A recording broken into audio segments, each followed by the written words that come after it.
एक नबी अल्लाह का वाक़या। हज़रत मूसा अलैहिस्सलाम कलीमुल्लाह थे। रोज़ाना अपने रब से हम कलाम होते थे।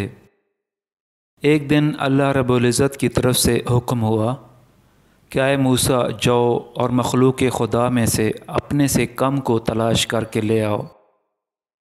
मूसा अलैहिस्सलाम ने हुक्म खुदाबंदी से सारी कायनात छान मारी, मगर अपने से कम किसी को न पाया।